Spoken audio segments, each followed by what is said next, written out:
জ্বর হয়ে চোখে মুখের অবস্থা, চুলের অবস্থা দেখো কি অবস্থা হয়েছে। সোমবার আর সোনাই স্কুল শুরু হয়ে গেছে, সোনাই স্কুলে গেছে। তো তাকে ঘুম থেকে তুলে কাজ শেষ করে তাকে পড়িয়ে তাকে খাইয়ে তার খাওয়া রেডি করে টিফিন রেডি করে সব কিছু করে তাকে স্কুলে পাঠালাম। এবার আমি সব কাজ শেষ করে এলাম। এই যে এক বালতি জামা কাপড় কেচে এখন ছাদে যাচ্ছি, স্নান করবো। আর সব কাজ কমপ্লিট, এবার স্নান করে রান্না করব। আর জ্বর হয়ে আমার অবস্থাটা দেখো চুলের। আসলে চিরুনি করবো স্নান করে, তার আগে চিরুনি করার মতো আমার একদম সময় হয়নি, মেয়েকে নিয়ে ব্যস্ত।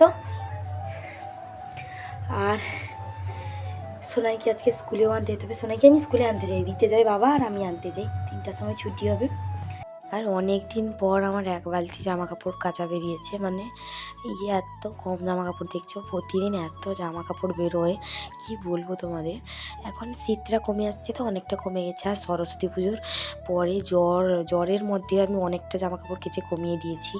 অনেক জামা কাপড় বেরিয়েছিল। সবাই আসার আগে যেরকম ঘর পরিষ্কার করতে হয়, জামা কাপড় কাচতে হয়, সবাই চলে গেলেও সেম প্রবলেম হয়।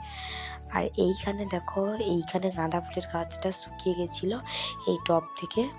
ওটা আমি টব থেকে করে রেখে দিয়েছি। এখানে অন্য একটা ফুলের গাছ লাগাবো। তো গাছ চর্চা আর করার সময় হচ্ছে না। আর গাছগুলো দেখছি বেশ শুকিয়ে যাচ্ছে, ঠিকঠাক জল দেওয়া হচ্ছে না। আমি ছাদে এখন খুব একটা আর আসি না।